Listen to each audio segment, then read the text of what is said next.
The first time I saw her, it was like someone had flipped a switch, ruby, golden hair, eyes the color of a stormy sea, and a smile that could melt glaciers.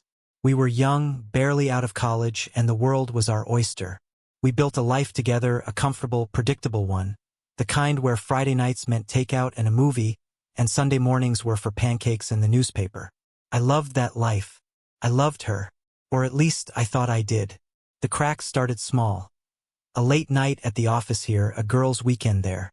I'm not a jealous man, never have been. I trusted her implicitly. Looking back, I see the warning signs. The way she'd pull her phone away when I entered the room, the coded conversations she'd have with her friends. But I was too busy, too content to notice, to ask. Then came the pregnancy. We talked about having kids, of course, but the timing had never felt quite right. Still, when she told me she was pregnant, my heart swelled. It was like a piece of our puzzle was finally falling into place. We were going to be a family. From day one, Ruby was adamant. "He has your eyes, David," she'd say, staring at the ultrasound. "Look at them, they're exactly like yours." I'd squint at the blurry image, a proud smile on my face, eager to find the resemblance. And when he was born, she said it again. "Oh, David, he's the spitting image of you." Everyone agreed, our families, our friends, even the nurses. They all cooed over how our son, little Jimmy, had my eyes. I was blinded by the joy of it all, the love, the new responsibility, the sheer miracle of life. I'd stare at him for hours, memorizing every detail, searching for those familiar eyes. But a nagging feeling started to creep into my mind. It was a whisper at first, a tiny seed of doubt planted in the back of my mind. It had to do with the fact that as I spent more and more time with little Jimmy, those familiar eyes seemed not so familiar. They weren't my exact shade of hazel. They had a different quality to them, a darker, more intense hue. I dismissed it as just me being overly analytical, the pressure of being a new father. Then came the commercial. It was a local news spot for a DNA testing company. "Curious about your ancestry? Find out your roots," they joked. I laughed it off, but the seed had been planted. I found myself researching genetic traits, comparing my eye color to the various possibilities. I ended up ordering a kit online, just to put my mind at ease, I told myself. I almost forgot about it. Life with a new baby was so all-consuming. The kit sat on a shelf gathering dust, until the day I decided to do it. It was a simple process, just a swab of the cheek. I sent it off and tried to forget about it again. But I couldn't. The whisper had grown into a constant hum in the back of my mind. The email came on a Tuesday morning. I was at work, knee-deep in a project proposal, when my phone buzzed. "Your DNA results are ready." My heart hammered against my ribs as I clicked the link, half expecting to be flooded with a confirmation of everything I believed. The results loaded. There it was, in black and white. My blood ran cold as I read the words. Exclusion. The individual tested is not the biological father. Asterisk asterisk. I stared at the screen, my world spinning. Exclusion. The word echoed in my head, my vision blurred, the words of the report swimming before my eyes. It was like the floor had been ripped out from under me. I read it again, and again. Nothing changed. The baby boy I loved as my own, the boy with my eyes, was not my son. It was like a punch to the gut. The joy, the love, the trust. It all evaporated, replaced by a cold, consuming rage. I felt sick, nauseous, couldn't breathe. I needed to see her, to make her explain. I left work without telling anyone, got into my car, and drove home like a man possessed. Ruby was home, of course, cooing at Jimmy in his bassinet. She looked up, her face lighting up when she saw me. "David, what are you doing home?" she asked, her voice dripping with forced sweetness. "I thought you had a big presentation today. We need to talk," I said, my voice dangerously low. Her smile faltered. "What is it, honey?" I walked over to the counter and picked up the report, the thin paper crinkling in my shaking hand.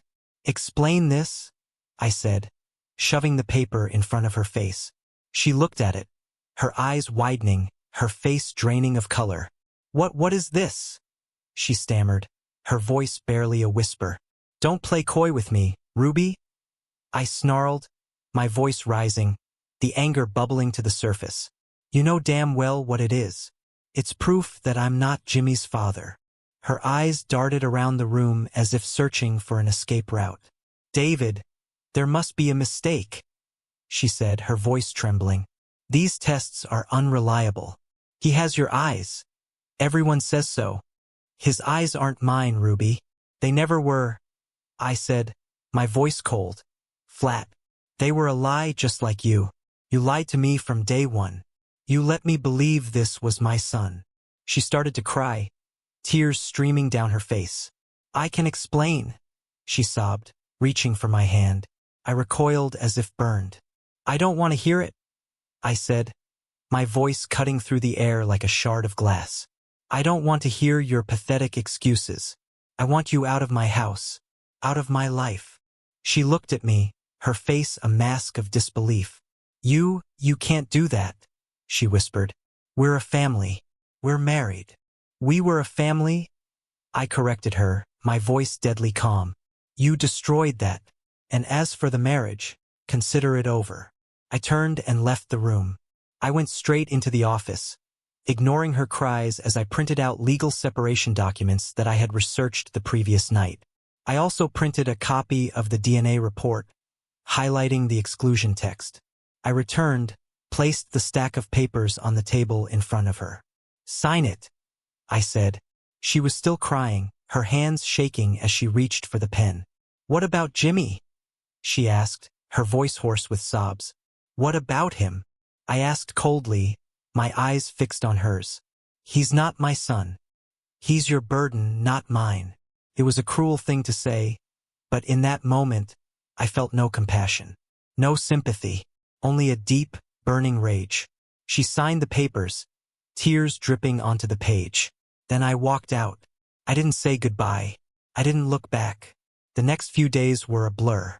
I moved into a small apartment, the silence a stark contrast to the chaos of my previous life. My lawyer dealt with the separation and divorce. The house was sold, the assets divided. I ensured that she had what she needed to take care of her son. I gave her more than was necessary because I knew that Jimmy wasn't to blame for her sins. And also, if I'm being honest, it made me feel somewhat less bitter. I didn't want her to fail. I wanted her to have everything she needed and fail all the same. I didn't reach out to her. I didn't want to see her face or hear her voice ever again. I threw away every photograph of us, every reminder of our life together. I was like someone who had woken up from a dream, finally seeing the world for what it really was. I finally saw the truth. Behind her smile, behind her eyes, behind the web of lies she had spun. Months passed. I threw myself into my work. I spent my weekends hiking and exploring, seeking solace in the quiet solitude of nature. I was slowly, painstakingly rebuilding my life. Then one day, I received a package in the mail.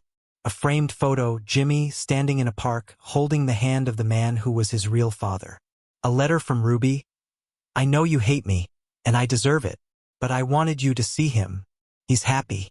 He deserves to be happy. I hope you can find some peace too. I looked at the photo. His eyes. They weren't mine, but they were full of life, full of innocence. And for the first time, I felt a different kind of pain, not rage but sadness. I took the photo and the letter, placed them in the fireplace, and lit a match. And as I watched them burn, I felt something I hadn't in a long, long time. Peace.